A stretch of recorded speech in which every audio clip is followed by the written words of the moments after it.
UFC Vegas 84. These are the full card predictions and the betting breakdown. The first UFC event of 2024. Cannot wait to get into this card. Make sure you guys smash that like button. If you're new to the channel, subscribe.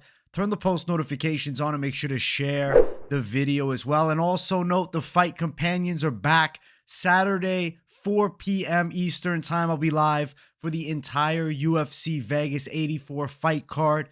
Don't miss the fight companion. And let's get into the first fight of the night. We have Felipe Bunes versus Joshua Van. I have to pick Joshua Van in this fight. Bunes is nearly a 35-year-old flyweight. He's not bad, okay? He fought in LFA, and he actually has a recent loss to Jussier Formiga, but he's tricky on the ground. He's a Pitbull Brothers fighter. He trains with Patricio and Patricky, and I do think he has a pretty decent and well-rounded game, but he's late to the UFC, and he's taking on Joshua Van, who I think has a big striking speed advantage, definitely the better boxer, and I feel like with Van's like stocky and short frame, it's going to be hard for Bunes to get control of him. Now, I have doubted Van multiple times inside of the UFC, and I'm 0-2 on Joshua Van picks. Something's telling me with a nearly 35-year-old flyweight, I gotta go towards the young buck Joshua Van. I think he's got huge upside potential, good athleticism, fast hands. He's from Myanmar, which, you know, is the home of Lethwei. So you got just absolute tough human beings coming from there, especially when you look at striking. I think it's all Van. Now, on the floor, Bunes could be a little bit tricky, but like I said, I think that like short, stocky, and athletic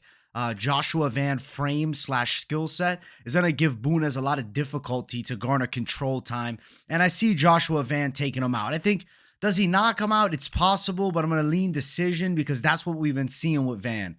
Now, the odds are wide towards Van. He's a -210 favorite with Bunes as a +180 underdog. It's interesting to look at.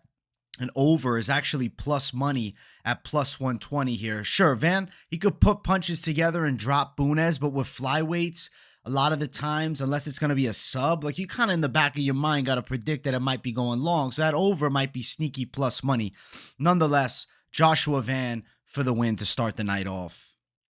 And starting off 2024 with a W pick, I'm telling you. Next fight is Tom Nolan versus Nicolas Motta. I'm going to pick Tom Nolan to absolutely starch Nicolas Motta.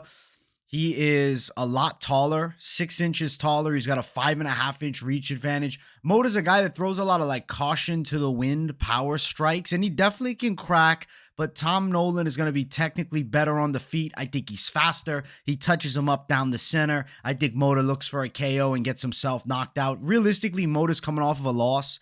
The fight against Trey Ogden, the ref stopped the arm triangle prematurely for Trey Ogden, and then, you know, they call it a no contest, but Motta was getting his ass kicked for that entire fight. I think Tom Nolan is going to be, honestly, an even harder fight because he does have a primary base in striking, and he's a finisher. Brutal knockout win over Bogdan Grad. Then, guys, just so you know, if you're watching, you see me touch at my nose a little bit with a tissue. Your boy's starting off 2024 with a bit of a cold, unfortunately. Is what it is. We got another pick that I think is going to deliver. Tom Nolan, knockout win. I think it's in the first round. I think that it's a violent KO and an impressive debut for a 23-year-old who's got a frame at lightweight that is rare and could definitely work into the rankings in the next couple years. Tom Nolan, -330. He's a very large favorite with Motta as a +270 dog. Under 1.5, -220. I'm going to assume that it goes under here too. I like Tom Nolan to win. I'm excited for the knockout prop because I think that could be very live in this fight. Let's keep running. Next fight. We got Westin Wilson and Gene Silva. We got Stephen Thompson's significantly less effective brother, Westin Wilson, fighting. He has the karate style like Wonderboy. The pick is Gene Silva. Gene Silva is a fighting nerds Brazilian Muay Thai fighter who has a lot of punching power. And you know what? You have to really hold him in high regard for beating Kevin Vallejos, who was coming into Contender Series as like the guy to beat. It looked like he was going to be in the UFC. He had a look that I thought they could have marketed, and I thought he had a skill set that would give Silva a lot of problems. No, Silva brought the fire to him, and in a good back and forth, Silva was winning majority of the fight. He's got punching power. He's willing to walk through shots. Now, the only downside with Silva, well, besides him being a disgustingly wide favorite, which we'll get to in a minute, he does give up some height and reach here. 6'1" Westin Wilson to 5'7" Gene Silva, and also a 4-inch reach advantage for Wilson. But with Wilson, he doesn't have great boxing. And to be honest with you, he's got a knockout loss to Teruto Ishihara a year and 3 months ago. If Ishihara's chinning you in the 2020s, I don't even think you should be in the UFC, first and foremost. So Gene Silva, the call. I think he's going to run over Westin Wilson. I think that knockout makes a lot of sense for the side of Wilson to get chinned, right? Because he's got that kind of overly tall karate-esque style, which of course it works for the likes of Wonder Boy, but Wilson does not have that type of timing. He doesn't have that type of speed. He doesn't have that type of skill. Wilson, honestly, is like a featherweight Beverly Hills Ninja a little bit to me. Jordan Wright. I'm going Gene Silva. Gene Silva to destroy him. Knockout. Odds are disgusting. -800 to +550. We're probably going under 1.5, but it's -350. That's ugly. Could Westin survive a little longer? Maybe. He's coming off a loss in his debut to Joe Anderson Brito. Wilson is one of those guys that I think in the first 2 minutes, you could actually kick Silva to the body, the legs, and even touch him a little bit. But as soon as Silva finds his range, he is going to destroy Westin Wilson. So Gene Silva for the win. Next fight on the card, we got Farid Basharat versus Taylor Lapilus. I'm picking Farid Basharat. I've always liked Taylor Lapilus. I've known about him for years prior to his UFC run. And let's be honest, man. Even though he beat Laurent, who was an undefeated Irishman in his debut in France, it was an underwhelming win for me. Like, yeah, he touched him up. He won a decision. He did at times get put against the cage and in bad spots, but I don't think Laurent has not near the skill set as far as takedowns and striking as Farid Basharat. To me, for Taylor Lapilus, this is a really difficult jump up in competition against a prospect who I think is looking like he's going to be a contender. Javid and Farid, the two brothers, I think they're on their way to at least top 15. Right now, you also look at Basharat's recent win. Clayton Rodriguez, he absolutely dominated Clayton and quickly beat him by sub. And Clayton was a pretty highly regarded flyweight prospect. Obviously, it's upper weight class. We're at bantamweight here, but still, he made easy work. Dominated Damon Blackshear, who gave Mario Bautista a run for his money. And Bautista, we'll talk about later, is on the main card. And he's fighting Ricky Simón. Farid Basharat is going to dominate Taylor Lapilus. 3 rounds to zip. Basharat for the win. He's going to be a lot faster. Something with Lapilus is, I do think he's decent, and I think he can take off a lot of back-end guys at bantamweight. Doesn't have crazy power, though. I'm not overly impressed by that. And I feel like they're giving him a horrible matchup against the Vegas native now who trains at Extreme Couture, Basharat. -300 Basharat, high confidence pick. Taylor Lapilus +250, over 2.5, -245. Listen, Lapilus at +250 as a dog, I won't lie to you. I tried my best. I'm like, can I see him pulling it through? Is there a path for him? I don't think he's got the power to chin a Basharat. And I think if we got striking, I lean Farid. If we got takedowns in the mix, it's Farid taking Lapilus down. I'm going to say he gets it done. I think he probably 30-27s him. Could be closer than I'm anticipating because Lapilus does have a pretty decent fight IQ and he's a veteran of the game. But I got to say, I think that the O's not going to go here. Basharat to 12-0. That's my call. We're going Basharat for the win. I think it's a shame that they're doing this to Lapilus, though. Give him a loss in his sophomore appearance because they could market him well for the French cards. Next fight, Marcus McGhee, Gaston Bolaños. It's Marcus McGhee. Gaston Bolaños is not good. He's a nice striker. Don't get me wrong. He comes from a kickboxing base, right? He was in Bellator. He went, a little bit of a decent Bellator run. He has a loss to Solo Hatley split, and then Daniel Carey beat him, and then he beat Carey in the rematch. Daniel Carey, I just vividly remember the brutal knockout loss he had against Aaron Pico in Bellator. We're not talking Bellator, though. It's gone now. Bolaños fights in the UFC. Debut, Aaron Phillips. Okay? Aaron Phillips is on top of him. Put him in bad spots, and Phillips is not a highly regarded guy in the UFC. Not even close. Marcus McGhee's good, man. MMA lab fighter. He's a slick striker with a competent ground game. Yeah, Bolaños has the kickboxing base, so McGhee on the feet could find himself touched a bit. But when they go to the floor, it's McGhee running him over. McGhee by sub. That's my prediction here. He's 2-0 in the UFC, and I think he's pretty good, man. I think rear naked choke, that what he did to Journey Newsome, is also live in this one with Bolaños. So give me Marcus McGhee, dominance, destruction, submission. Minus 265 for McGhee.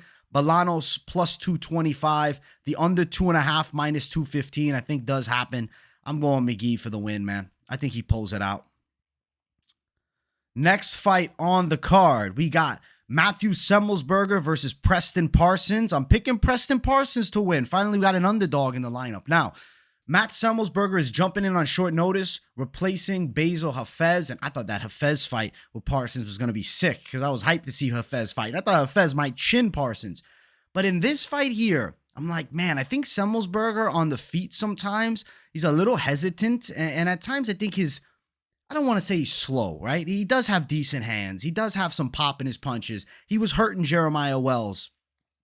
I think Preston Parsons can put a pace on him. I think Preston Parsons can out-wrestle him. I think we got 3 hard rounds, and Parsons going to have to walk through some big shots because Semelsberger's got some punching power, and he's got decent boxing skill. On the ground, I favor Parsons. Pace-wise, I favor Parsons to put the wrestling pressure on him. I'm going to go Parsons on a 29-28 decision. I think it's competitive.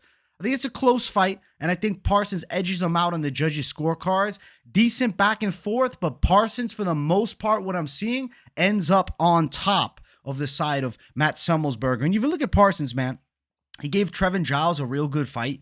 And then Evan Elder, who's a good lightweight prospect, he was able to walk through and beat the shit out of. So I think Preston Parsons to beat Matt Semelsberger in a good fight, that makes a lot of sense to me. That's what I'm thinking. I'm going underdog here. I'm going Parsons. Parsons is slight dog, plus 110, with Semelsberger at minus 130, the favorite. I do think we're going over 1.5, minus 165. Over 1.5? I thought it'd be over 2.5 listed out first. Yeah, I think we go over 1.5. Yeah. Over 1.5 makes a lot of sense. Preston Parsons, solid close money underdog. I'm picking him by decision in this fight. We're going Parsons for the win. I think he can get it together here against Semelsberger. And I know Semelsberger had a real good performance here with Jake Mathews. He beat him up. He did good. And then he beat up AJ Fletcher. I think that Preston Parsons is a tricky stylistic matchup, man. I got to go Parsons. I'm going to pick the underdog in this fight. I think he can outwork him, outdog him.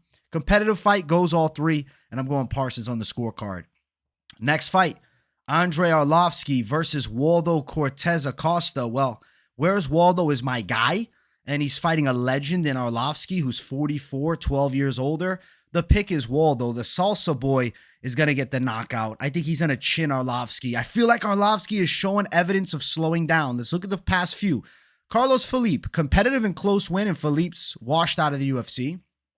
Split decision with Jared Vanderaa, washed out of the UFC. Split decision with Jake Collier that he should have probably lost, washed out of the UFC.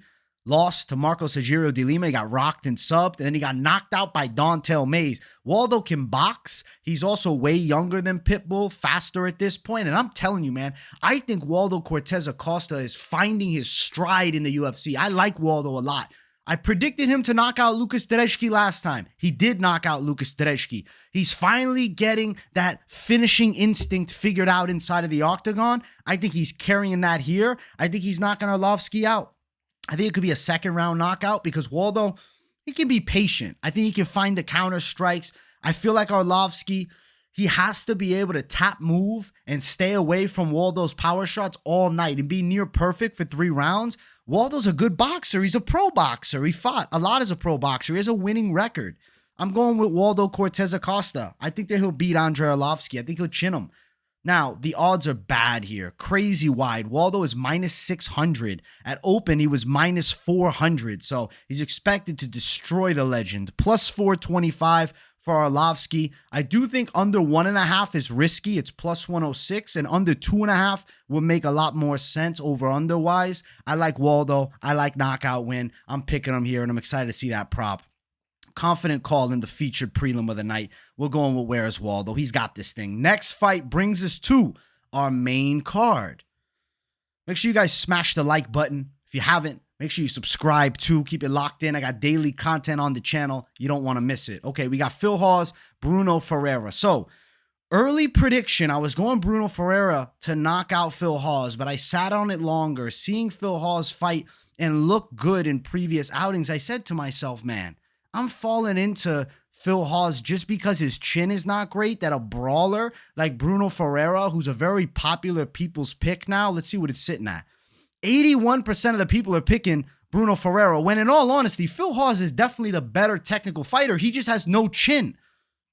Can he avoid a looping strike? If Phil Hawes can be patient, if he can mix his game up, I feel like I'm gonna sway away from my early prediction, which is Ferreira. I'm gonna go Phil Hawes. I'm going to go Philly fresh. Something's telling me I'm sleeping on him too much. He was beating up Chris Curtis before he got caught. He had a good fight with Nasruddin Imavov. He beat Deron Win up. He whooped Deron Win. If he can avoid a big looping shot by Ferreira, I think he can chin Ferreira. Ferreira's coming off a loss to Nursultan Rizibov. He was brutally knocked out. Yes, he had a sick KO of Gregory Rodriguez in a fight that he was not supposed to win, and he was losing to Rodriguez, and then he caught him. I think Phil Hawes can do damage. I'm going to say Phil Hawes to win by knockout. I'm going to go with Philly fresh. I think he's got one more decent performance. So I know he's 35. Phil Hawes, he's a risky one, okay? Because the chin is glass slipper-like. He's like a prime James Thompson, the Colossus. If you don't know him, well, you're missing out. That's the OG days. I think Philly fresh, though, is so much faster and technically superior. I'm going to pick him to win. I'm going to go Phil Hawes. I'm going to say he knocks Brunno Ferreira unconscious in this fight. I got to go with the skill. I can't be swayed away just because the puncher's chance. I don't think Ferreira's very good. Ferreira's a favorite at minus 128, opened up at minus 175. A lot of people threw down on Phil Hawes. It's kind of a back and forth line. Phil Hawes plus 108, the underdog in this fight. It's a coin flip. I'm going to go Philly fresh Phil Hawes.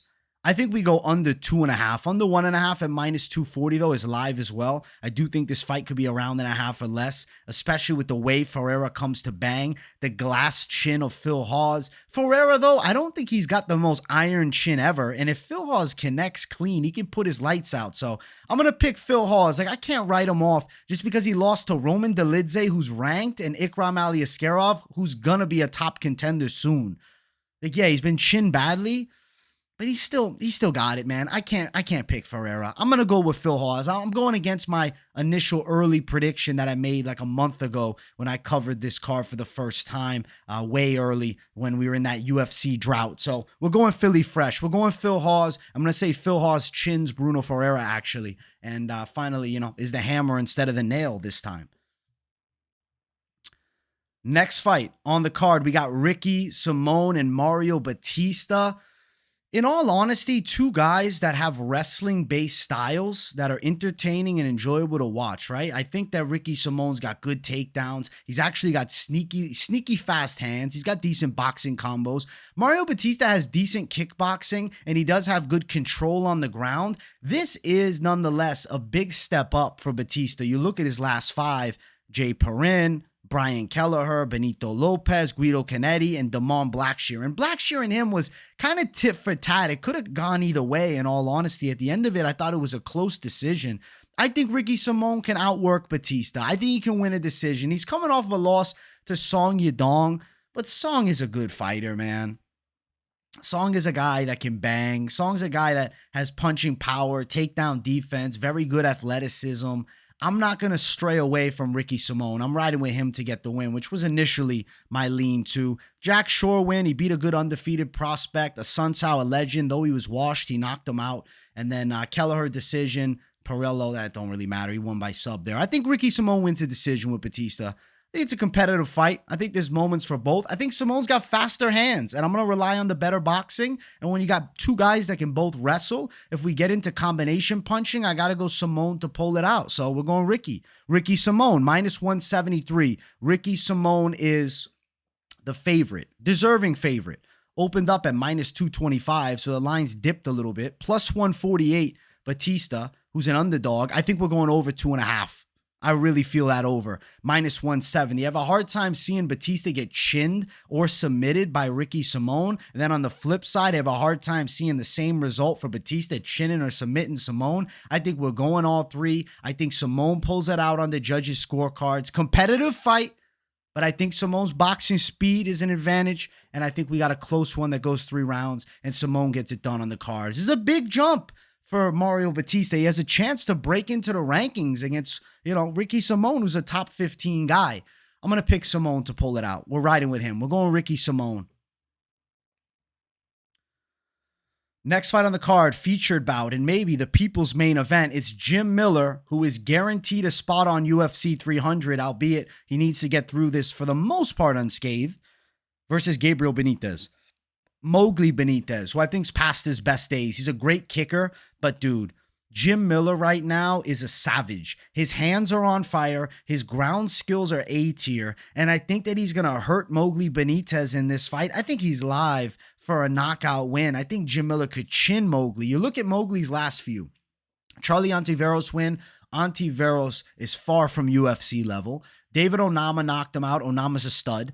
Billy Q knocked him out. Absolute savage Billy Q. Back and forth banger. And then you look before Justin James. He won by KO, but James is far out of the UFC. And then Omar Morales beat him by a decision. I think Jim Miller can hurt a 35-year-old Mowgli Benítez. I know Jim is older. He's 40.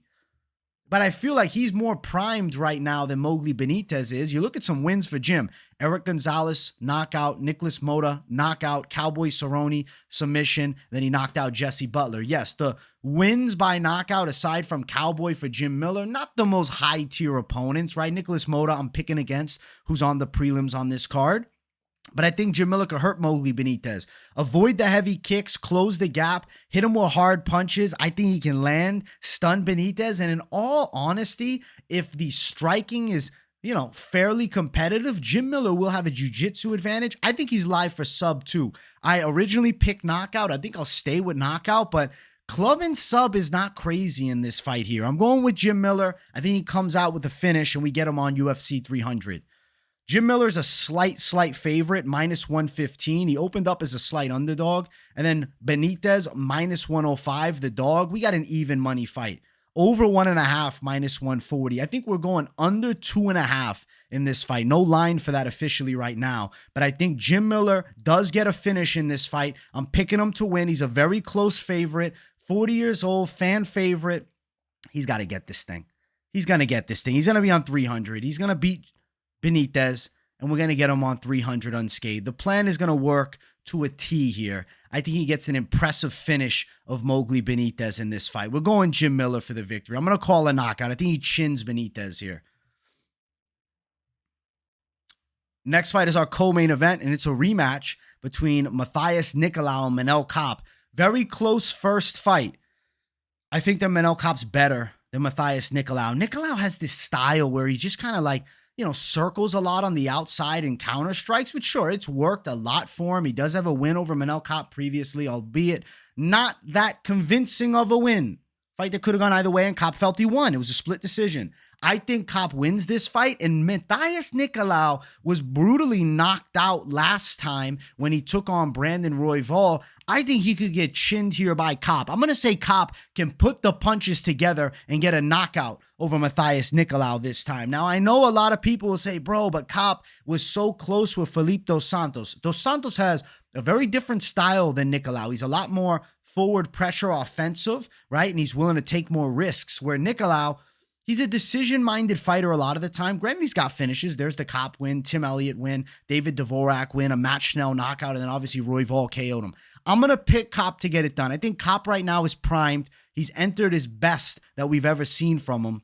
I think he can put the hands together, multi-shot combinations, hurt Matheus Nicolau, and knock him out in the second or third round. Now, for a guy who lost to Matheus Nicolau to be sitting at -240 as a favorite, that's interesting to me. He opened up at -210, so it seems like there's a lot of love by the books on Manel Kape, and the people too seem confident that Kape's going to pull it off. Plus 205, Matheus Nicolau's a good-sized dog. I just really don't want Matheus Nicolau to win. Okay, I really don't see him as an interesting player at flyweight as far as like getting towards a title shot. Manel Kape taking on an Alexandre Pantoja in a rematch is an awesome fight. I think Manel Kape has way more finishing ability than Nicolau. I think he's a more entertaining fighter. He's a more deadly puncher. And I think he is going to find hands in this fight. I think his boxing combinations will lead him to a win. I'm going to predict that Manel Kape puts the punches together and KOs Matheus Nicolau. But I wouldn't be crazy about playing the under 2.5. It is plus money at plus 245, or excuse me, plus 145. It's possible, right? But Manel Kape can also win a decision. He has gone distance before. He's won by decision. They went distance last time out. I definitely think Kape can win a competitive decision too. So Manel Kape is going to be my prediction. Minus 240 the favorite, but I will call a knockout win. I'm curious to see what the knockout prop will be sitting at. And I'm also hoping for a knockout because as a fan, Manel Kape winning here, getting close to a title fight, that's very good. That's very good for flyweight. Business-wise, if I'm the UFC, if I'm Dana, fingers crossed that Manel Kape performs, gets a scintillating knockout, and he could jump into the title picture. Because if Brandon Moreno is able to beat Amir Albazi, are we going to do Brandon Moreno versus Alexandre Pantoja, the quadrilogy first? Or are we going to give Manel Kape a shot? Interesting. I think Manel Kape is fighting for a title shot. If he's impressive, he gets it. I'm going Kape. Knockout. Good co-main event. Main event of the evening. If you guys haven't yet, make sure you smash that like button. And if you're new to the channel, subscribe. It's Magomed Ankalaev versus Johnny Walker. And guys, I'm sad about my prediction in this fight. I don't want to pick the guy I'm about to pick, Magomed Ankalaev. I hate that I'm picking him. I really hope that I am way wrong on this fight and Johnny Walker wins by flash knockout. Because for the light heavyweight division, Johnny Walker, Alex Pereira fighting at UFC 300 is a mega fight, a Brazilian battle for the light heavyweight championship with two guys that are extremely fun to watch and exciting on the feet. That's what I want to see as a fan. But Magomed Ankalaev, he's a technical striker. He's a southpaw. He's calculated with his attack. He has the better wrestling between the two. The way I look at it is Johnny Walker needs a flash KO where Magomed Ankalaev can methodically pick apart Johnny Walker, wear him down, and stop him by TKO or submission later, third, maybe even late second round. But I'm thinking third round TKO. I'm kind of thinking Ankalaev gets some ground and pound off in this fight. Now, it could go the full 5 with Ankalaev controlling a lot of it. I think the takedown's going to come in handy. You watch the first fight at the time of the illegal knee, because this is a rematch. Magomed Ankalaev landed that illegal knee. It seemed like the momentum was shifting towards Ankalaev, and I do feel like he was starting to take the fight over. Now, Magomed Ankalaev has had no luck. He has a draw with Jan Blachowicz. He has a no contest with Johnny Walker. Now he has a rematch with Walker, and he has to be impressive if he wants a chance at the title. I'm hearing rumblings that maybe Magomed Ankalaev with a win here would fight against Alex Pereira for the belt. But in all honesty, it's not a fight that I'm interested in seeing right now.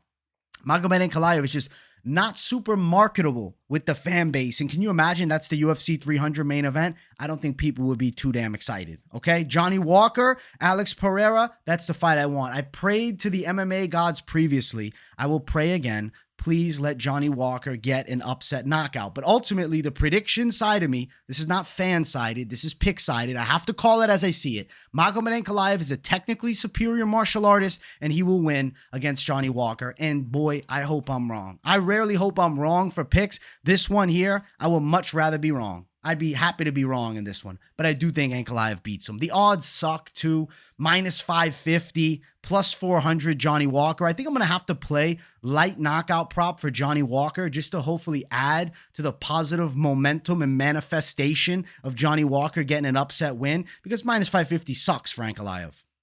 Over 1.5, minus 140. Kind of think we're going over 1.5. If it's Johnny Walker winning though, it could be at any point. Walker's got crazy power. I mean, he's got a chance here. He's got the knockout of fight before that, Paul Craig. Beat Anthony Smith by a decision, which it didn't age great because Smith just got destroyed by Khalil. And then Ian Cutelaba sub. Before that, Jamal Hill knocked him out. Ankalaev, besides a Paul Craig fumble years ago, he's been near perfect. The ground and pound that he did to Smith is kind of what I'm seeing as potential in this fight too. Or it could go the full 5 with Ankalaev winning on the cards. But damn, if it goes the full 5 and it's a bit of a snooze fest, I know for a fact the UFC is going to be dreading giving Magomed Ankalaev a title shot. He better be impressive if he wants it. But hey, we're hoping for some crazy shit. We're hoping for Johnny Walker. But ultimately, the analyst in me, the prediction side, will call Magomed Ankalaev for a ground and pound finish here. So I'm picking Magomed Ankalaev. This is a very weird card for me because the first main event of 2024, as a fan, I'd rather be wrong than be right with the pick. But ultimately, I got a good feeling that my prayers might not be answered for Johnny Walker getting the win. Hopefully, I'm wrong. I know in the comments, people are going to have their opinions, so definitely let me know the main event pick of the people. I think masses are on Magomed Ankalaev with Check Tapology. Yes, 74% on Ankalaev. And I know in the comments, a lot of you with Ankalaev. But I've talked to my live chat consistently. I know there is a, portion of the fans that see a Johnny Walker upset KO. And hey, I hope that you guys are correct. But I'm picking Magomed Ankalaev to win and become the light heavyweight #1 contender, unfortunately. Guys, that is UFC Vegas 84. The predictions are back, baby. The content, I was still bringing the heat pretty much every day throughout the UFC off weeks. The consistency of the videos will stay because I'm dropping heat every day. I'll be doing live streams pretty much every day as well. So keep it locked in on the channel. If you haven't subscribed, make sure to, and turn those post notifications on because you don't want to miss a video with the daily content. And don't just leave them on personalized. Put them on all so you actually get a notification for everything that I'm dropping.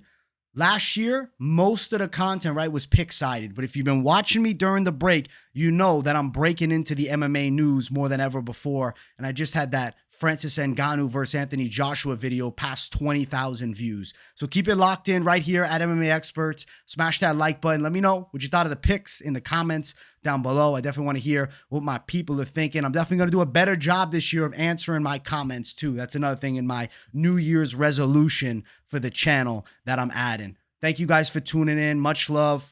As always, too, if you got nothing to say in the comments, but you just enjoy the content, drop a W in the chat to boost the algorithm for your boy. See you guys every day. Let's kill it for 2024. First card of the year. Cheers to the people. I appreciate you guys supporting me. We passed 25,000 subs. We're on the way to 100,000. So let's get it. Much love, guys. I'll see you all in the next one. Peace.